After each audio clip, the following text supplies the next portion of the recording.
Hi there, and welcome to the show. I'm your host, John Ivison, and today I'm delighted to say I'm joined by my colleagues, National Post columnists Terry Glavin and Sabrina Maddeux.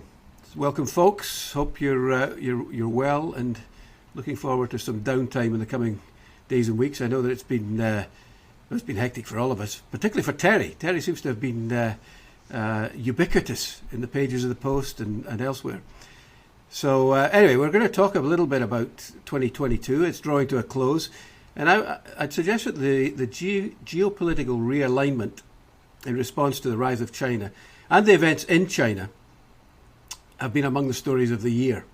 And it's something we've all written about extensively. So I want to turn to Canada's response in the form of the Indo-Pacific strategy in a second. But first of all, let's start with something that happened this week in Arizona, where President Joe Biden and Apple's Tim Cook turned up at the launch announcement of TSMC, which is the Taiwanese company that is the world's biggest chip maker. You know, they were announcing a $40 billion expansion to their plant in Phoenix, which sounds fairly routine, but this is a big deal. I think it's partly to mitigate the impact of a Chinese invasion of Taiwan. If China was to invade, then we've seen what happens to the world's chip supplies during supply chain shortages.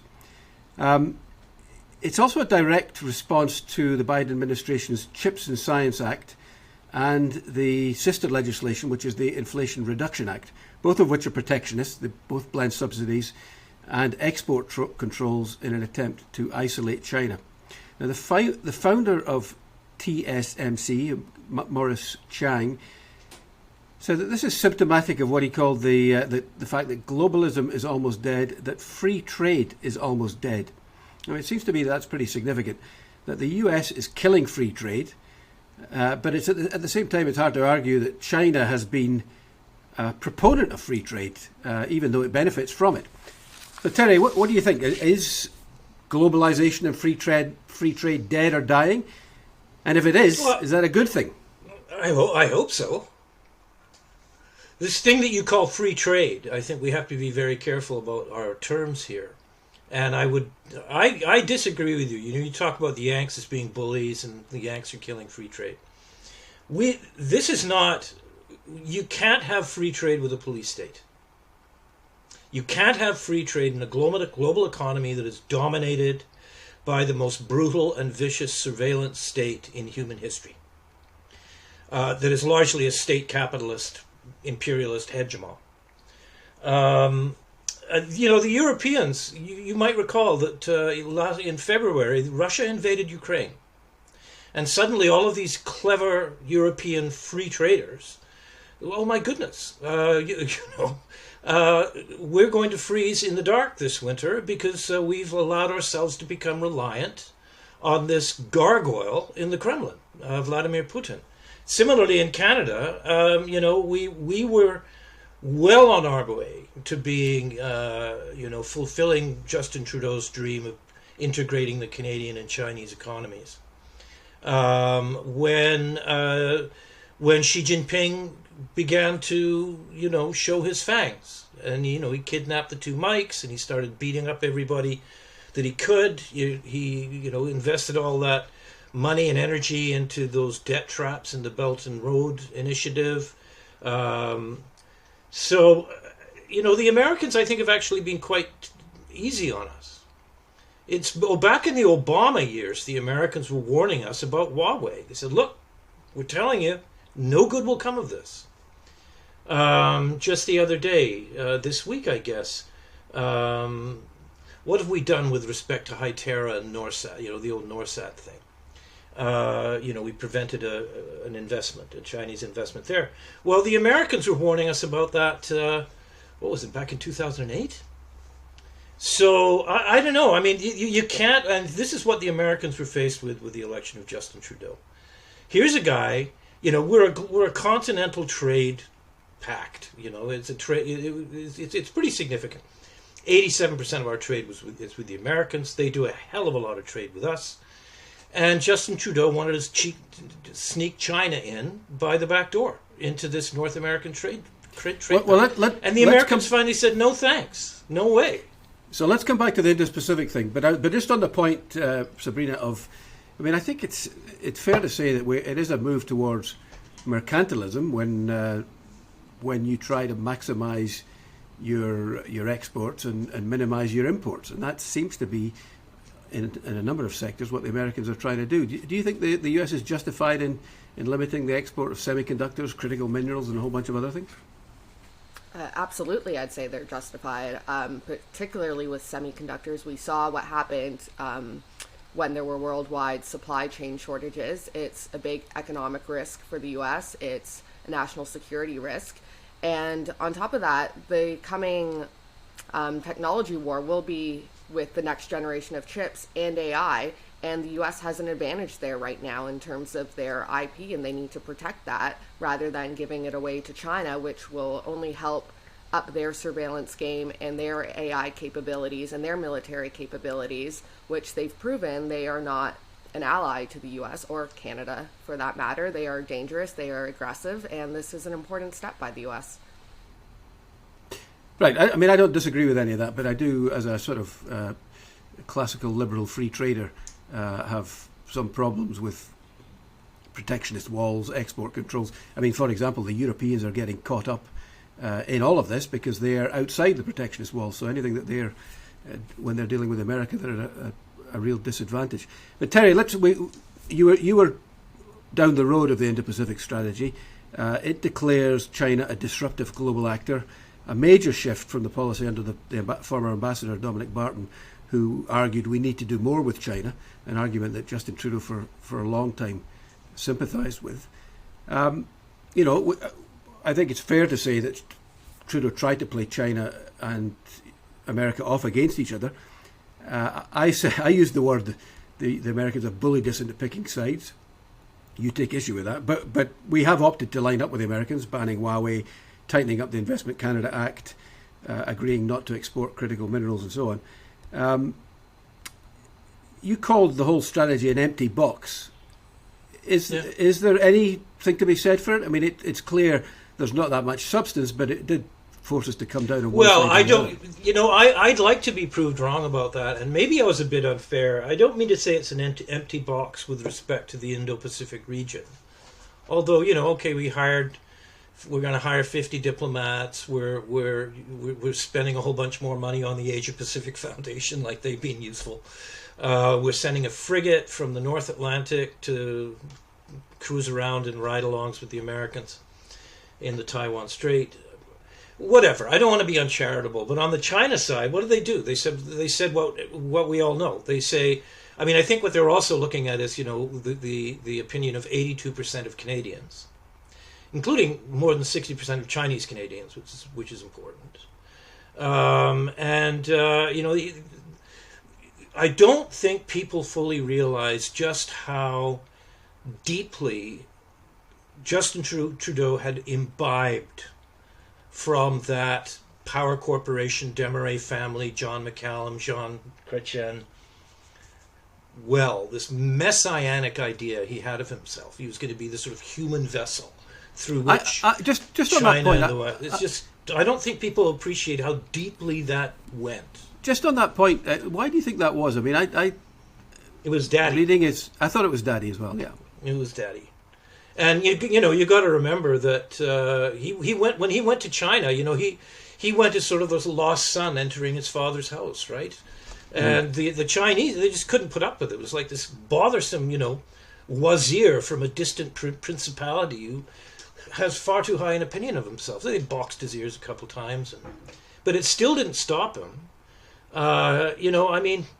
One thing I've always liked to say, and I want to belabor this point, but can you imagine in the United States, Donald Trump, this loathsome character, can you imagine if Donald Trump had taken $500,000 from a Russian state publishing company for a memoir that nobody read, and then hired the head of the Russian-American Business Council to head his transition team to office, and then appointed the head of the Russian-American Business Council to the senior post in the Senate, and then said, we're going to sign a free trade deal with Russia, and invited all these Russian billionaires and kleptocrats over to have cash for access dinners with all the senior Republican Party donors, Yanks would have gone mental. Well, that's what Justin Trudeau did, but he's nice, and he's a very lovely man, and he's charming, and he's on the front page of Rolling Stone. So, this is why it's taken so long, I think, for the penny to drop, and I think we're seeing some of that, to be fair, in the Indo-Pacific stuff that was announced, but they're keeping their heads down because the Americans have not boxed our ears for this stuff. And finally, they've said, okay, we got this Inflation Reduction Act thing now, and I'm afraid, the world is cleaving in half, and you got Russia and Iran and Moscow and Beijing, and you're going to have to decide whose side you're on. You're right, and I think that's fair. When you were saying when we disputed the idea of being bullied, it was more carrot than stick. Sabrina, what do you think? Is there any merit to the Indo-Pacific strategy, or is it an empty box? I mean, I suppose there's some merit in that it now exists, which is a good thing. Because remember, we were promised to have this strategy for years now, right. And so there is actually something. That's a start, and we've acknowledged that at least we do need a strategy when it comes to China, and that relations do need to evolve and change in this current climate. I don't think, as you said, that Canada was necessarily, well, we were bullied into it in that we had to be told essentially and pressured to do the right thing finally, but not bullied in the sense that it wasn't the right thing to do. We needed to do this. Ultimately, though, how meaty is it?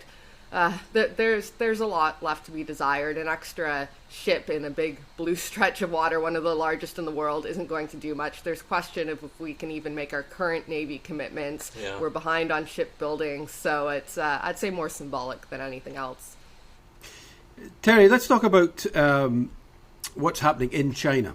The Chinese have rolled back some of their rules, isolating people with COVID, dropping virus testing from certain places, public places.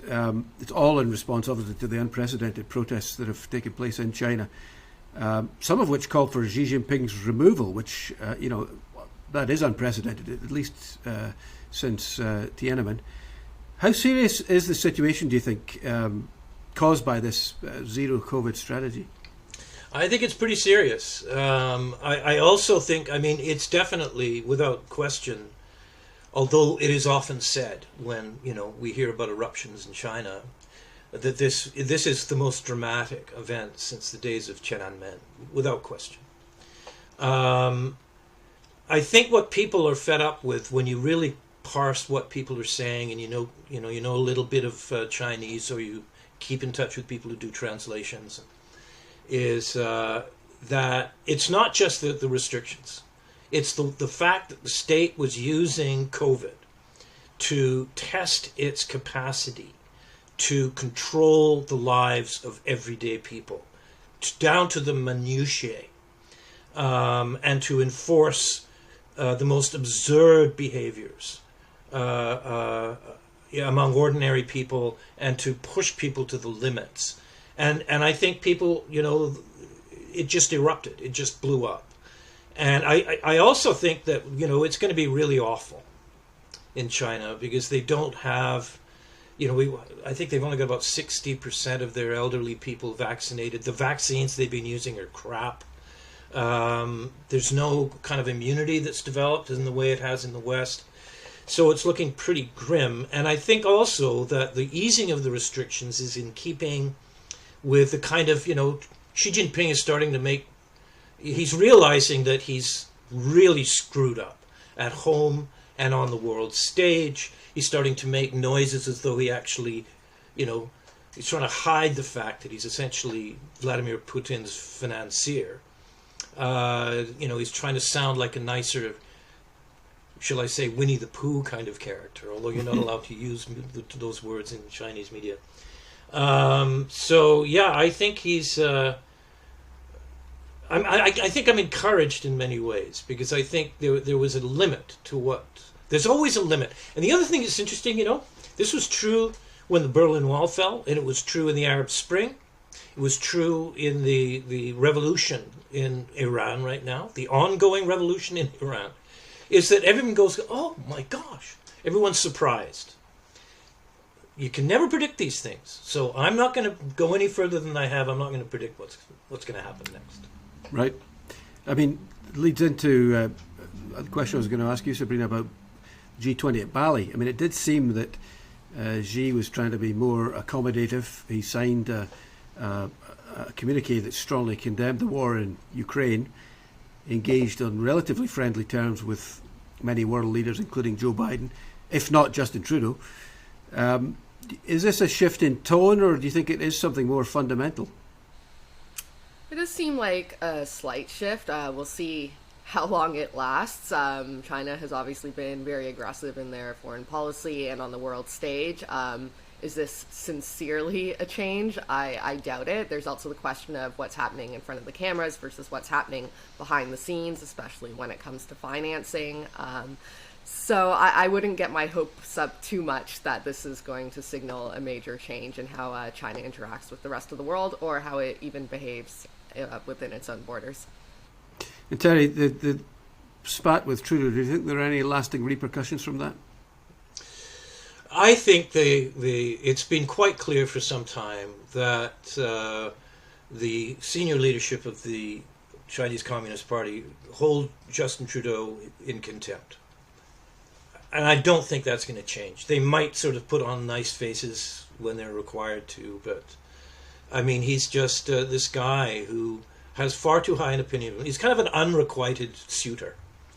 And he thought he could sort of have his own way.